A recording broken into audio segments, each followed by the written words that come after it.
একটা গল্প শোনাই ভাই, অনেক দিন ধরে আপনাদেরকে কোনো গল্প শোনাই নাই, সেই জন্য একটা গল্প শোনাই। এক রাজার স্বপ্ন ছিল, জানেন ভাই, এক রাজার স্বপ্ন ছিল যে আমার এই রাজপ্রাসাদের সামনে, এই রাজপ্রাসাদ বিশাল আকার একটা রাজপ্রাসাদ, বুঝছেন, সেই রাজপ্রাসাদ হাইরি সৈন্য সেনা অভাব নাই, প্রজারা অভাব নেই। সেই প্রজাদেরকে আদেশ করছে যে এখানে দুধের পুকুর হবে।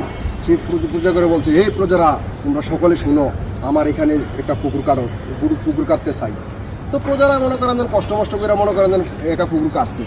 রাজা বলতেছে এটার পুকুরের নাম দেওয়া হয়েছে দুধের পুকুর।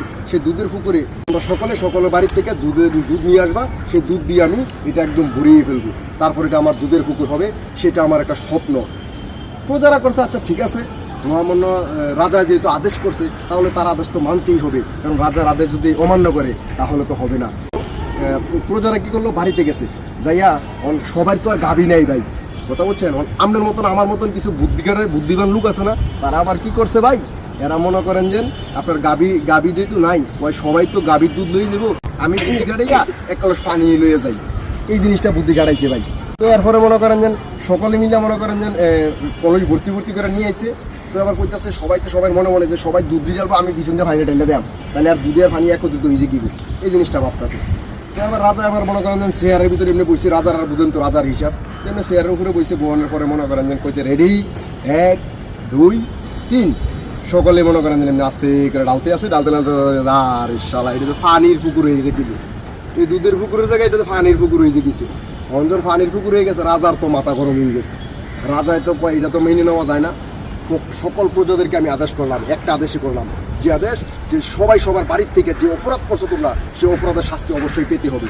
অতএব তোমরা যেহেতু দুধ আনতে পারো নাই, একজনকে জিজ্ঞেস করছে, হে কয় আমার গাভী নেই, অমুকের এই নাই হে নেই, এই সমস্ত কথা বইলা তারা কাইটে গেছে।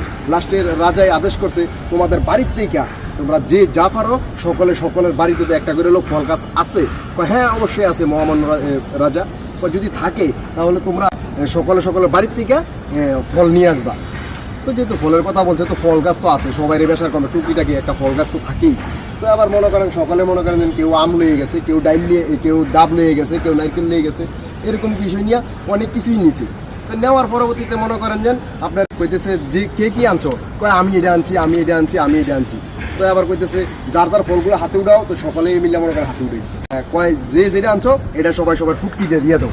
আহা ওই জীবন এটা তো এটার ফুটকি দিয়ে বলে দিয়ে দিতে হইলো, তখন সুবারি ওলা কান্দে, এই তুই কান্দস কে, তুই তোর তো সুবারি, তুই কান্দস কে, তোরটা তো সুবারি ছোড়ো।